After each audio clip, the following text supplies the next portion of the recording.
Good evening. It is May the 5th, Cinco de Mayo. So I had a meeting today with a friend of mine, and she's Hispanic, and she told me that this is an American holiday. It's not a Hispanic holiday. So little did I know. So I stand corrected. So got a kick out of that. So, anyways, I'm not sure why it's black and white. It's been black and white. Thanks, Josh, for pointing that out. I saw it when I got done and thought it was odd. I did my motivational Monday the other day, and it was black and white also. So I don't know if it's my little camera that I'm using. I don't know what happened if I clicked something by accident. So bear with me. Why I know looking at all this in color is really nice, but apparently it's better in black and white. So we are going to be in Judges 21:1, and we're going to finish Judges and start Ruth. And we're going to be in Ruth 1 through 122, where we're going to finish.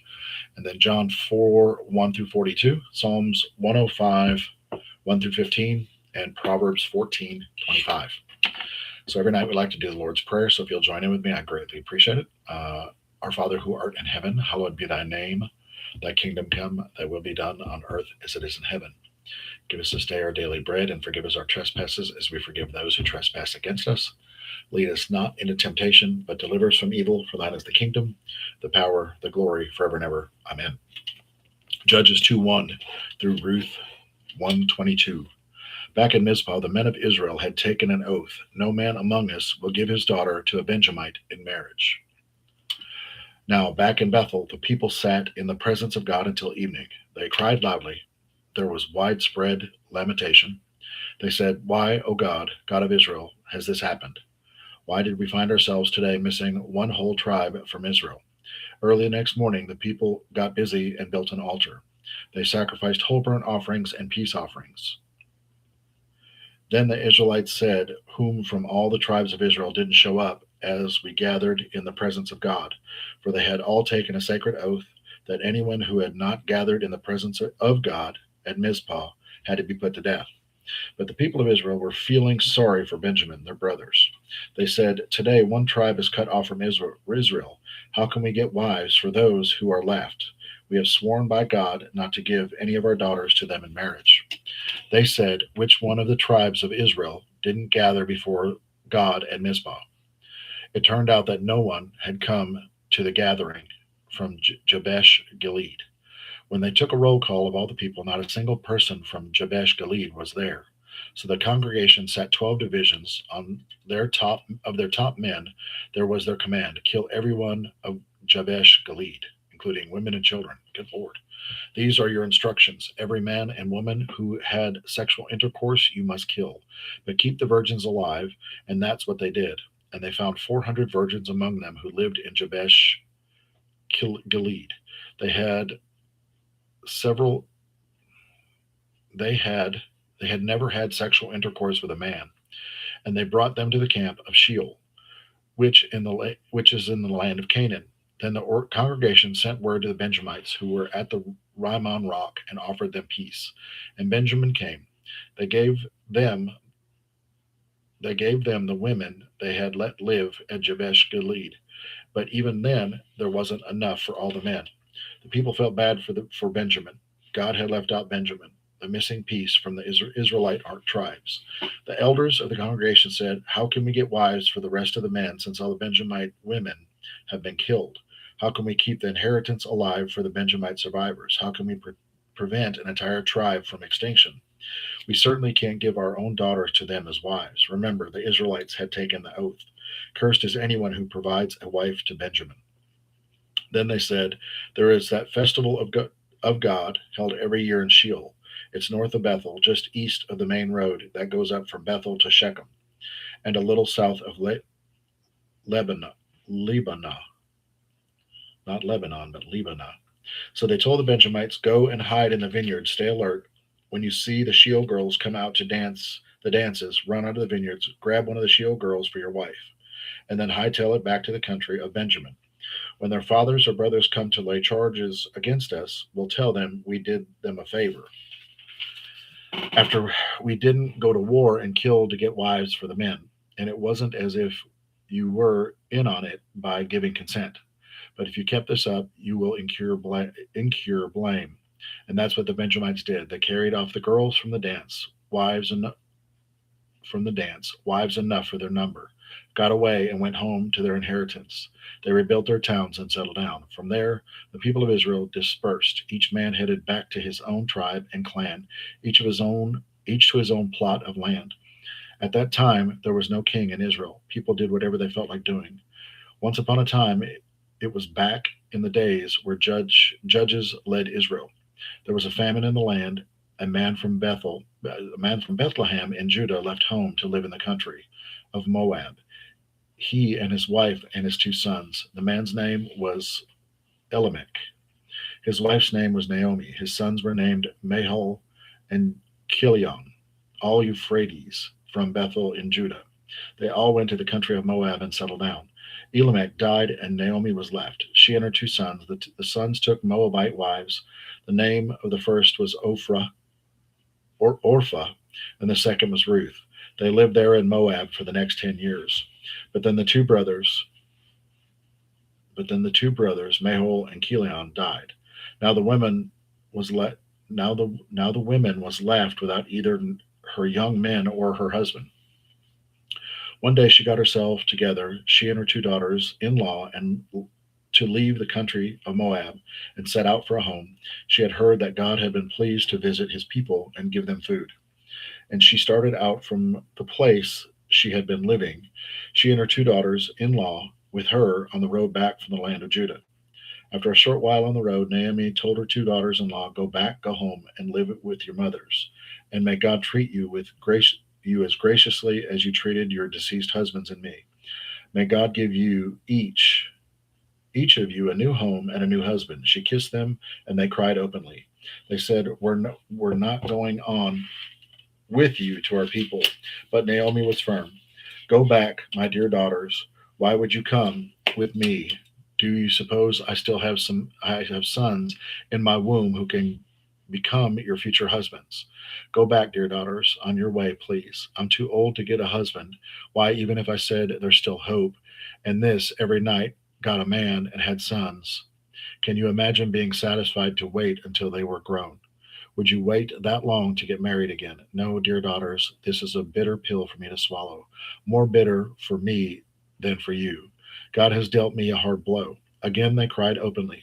Orpha kissed her mother in law goodbye, but Ruth embraced her and held on.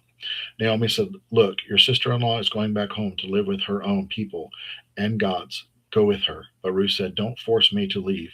Don't make me go home. Where you go, I go. And where you live, I live. Your people are my people. Your God is my God. Where you die, I'll die. And that's where I'll be buried. So help me God. Not even death itself is going to come between us. When Naomi saw that Ruth had her heart set on going with her, she gave in. And so the two of them traveled on together to Bethlehem. When they arrived in Bethlehem, the whole town was soon buzzing. Is this really our Naomi after all this time? But she said, don't call me Naomi, call me bitter. The strong one has dealt me a bitter blow. I left her I left here full of life, and God has brought me back with nothing but the clothes on my back. Why would you call me Naomi? God certainly doesn't. The strong one ruined me. And so Naomi was back, and Ruth, the foreigner, with her, back from the country of Moab. They arrived in Bethlehem at the beginning of the barley harvest. So, why would you call me Naomi? Call me bitter. Oh, that's crazy. I remember reading a story about that. Okay, so the breakdown of Judges 21:1 through Ruth 1:22. This is the aftermath of chaos. Israel tries to fix a mess they created with rash vows and ends up making more questionable decisions because when there's no godly leadership, people do what feels right, not what is right. Then Ruth shifts the tone completely. While Israel is unstable, Ruth shows loyalty, humility and faith, excuse me. Her famous line, your God will be my God, is a pivot point.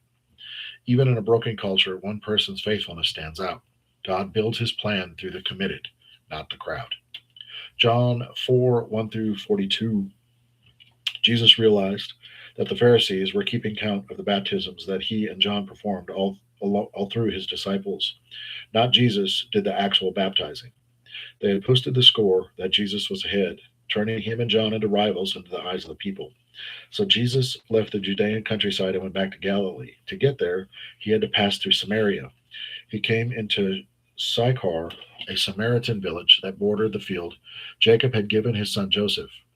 Jacob's well was still there. Jesus, worn out by the trip, sat down at the well. It was noon. A woman, a Samaritan, came to draw water. Jesus said, "Would you give me a drink of water?" His disciples had gone to the village to buy food for lunch. The Samaritan woman, taken back, asked, "How come you, a Jew, are asking me, a Samaritan woman, for a drink?" Jews in those days wouldn't be caught dead talking to Samaritans. Did not know that. Jesus answered, "If you knew the generosity of God and who I am, you would be asking me for a drink, and I would give you fresh living water." The woman said, "Sir, you don't even have a bucket to draw with, and this well is deep. So how are you going to get this living water? Are you a better man than our ancestors Jacob, who dug this well and drank from it? He and his sons and livestock, and passed it down to us." Jesus said, "Everyone who drinks the water will get thirsty again and again.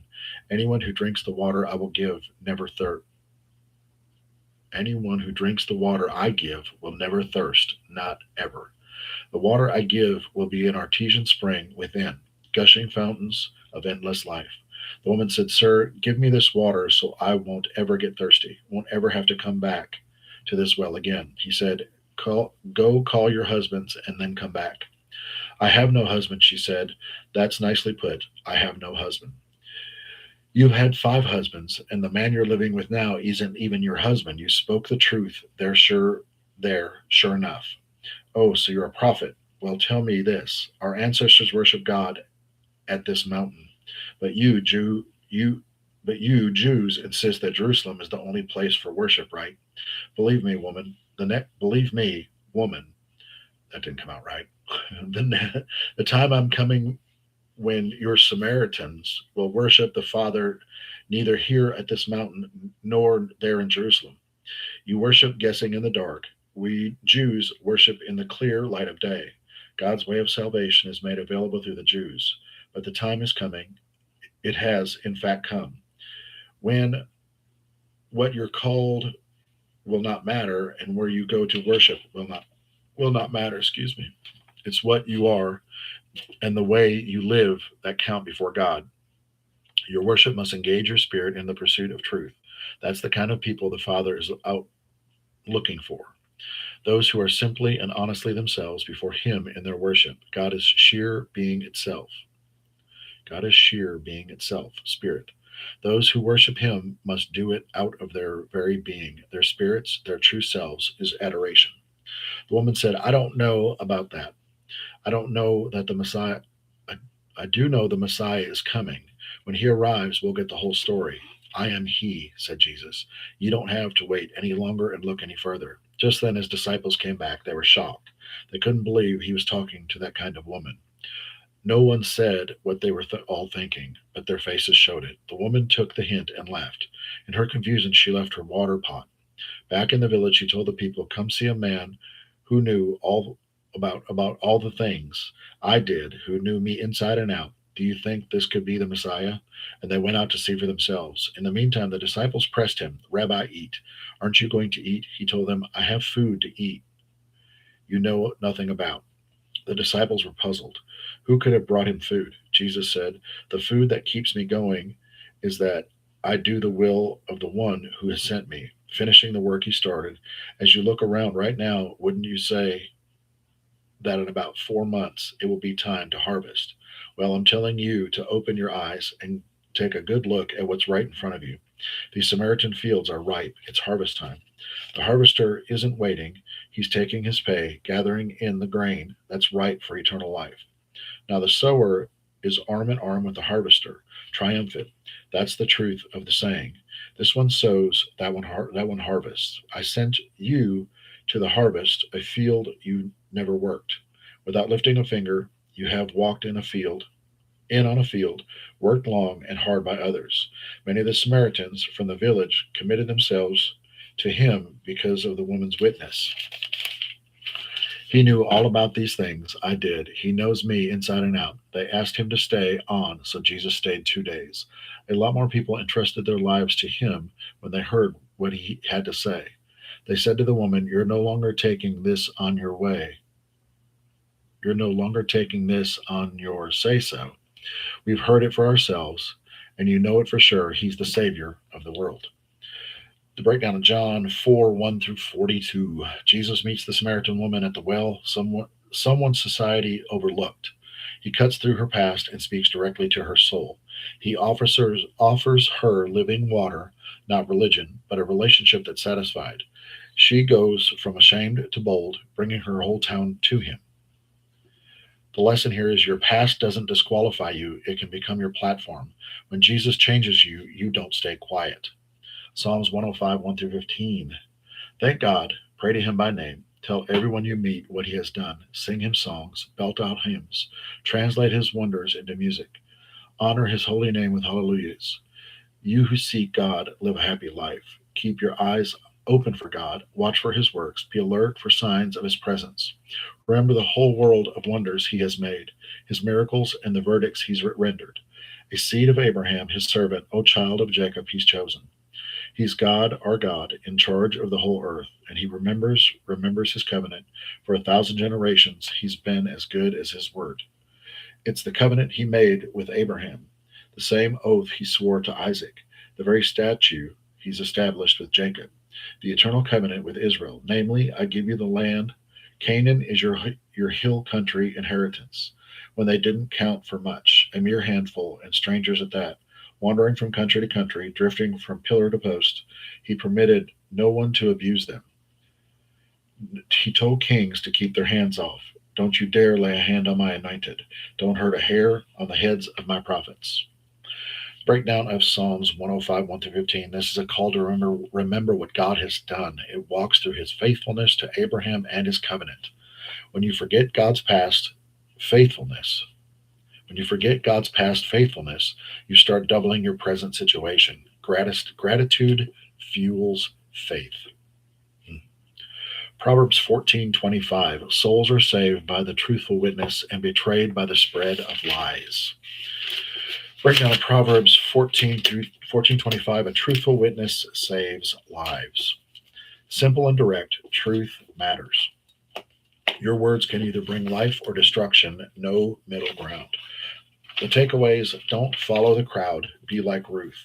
Let God rewrite your story like the woman at the well. Remember his track record like in Psalms 105.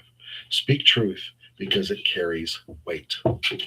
So if no one told you today, I love you. I appreciate you. Happy Cinco de Mayo. I hope you had a good evening. I hope you had a safe evening. Um, we will see you tomorrow. It will be May the 6th. I'll try to figure out this whole black and white situation. I love you. I love you. I love you. We'll see you guys tomorrow. Have a good night.